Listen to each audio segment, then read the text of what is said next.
আসসালামু আলাইকুম। আশা করি সকলে ভালো আছেন। আলহামদুলিল্লাহ। আজকে দেখাবো আমাদের একটি গাভী গরু, যেটা বাচ্চা দিবে আর কি। এই গাভী গরুর বাচ্চা দিব, তার সিমটমগুলো কি কি, মানে কিভাবে বোঝা যাবে যে এই গাভীটা বাচ্চা দিবে আর কি। এর কয়েকটা সিমটম আছে। দেখেন যে একটা গাভী যখন বাচ্চা দিবে তার আগে কেমন হবে।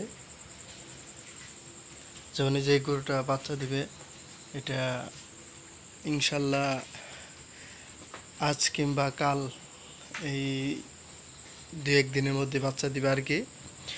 এবং এর সিমটমগুলো হলো যে যেমন দেখবেন যে গরুর এই কোনাগুলো দেখবেন, এই তিনটা কোনা এইখানে ডাবা থাকবে, মানে গর্ত থাকবে, এখানে গর্ত থাকবে। তারপরে এই পেট খুব ভারী হয়ে নিচ মিল যাবে। আগে পেটটা ফোলা থাকবে, কারণ যখন বাচ্চা দিবে তার আগদা এই পেটটা নেমে যাবে, মানে খালি হয়ে যাবে, এরকম একটা সিমটম। তারপরে এই প্রস্রাবের রাস্তা দেখবেন, প্রস্রাবের রাস্তায় যে ফোলা ফোলা থাকবে আর কি, এই প্রস্রাবের রাস্তা ফোলা ফোলা থাকবে। তারপরে গাভীর ওলান ফোলা ফোলা থাকবে। এই যে এই গাভীর ওলানটা ফুলে গেছে, মানে দুধ এসে গেছে, ফুলে গেছে। এছাড়া কারণ একটা খামারি যদি বুঝতে না পারে যে গাভীটা কখন বাচ্চা দিবে, তাহলে দেখা যায় যদি খামারে যদি অনেকগুলো গরু থাকে আর কি, তাহলে বাচ্চা হলে সে গরু বাচ্চাকে পাড়া দেওয়ার সম্ভাবনা থাকে, এতে আরও দুর্ঘটনা ঘটতে পারে।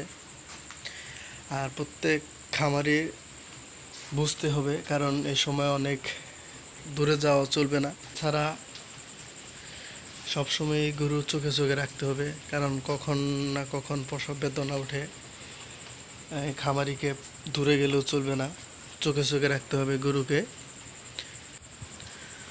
কারণ আমাদের এই গরুটা আজ কিংবা কাল, এই দু একদিনের মধ্যে ইনশাল্লাহ বাচ্চা দিবে।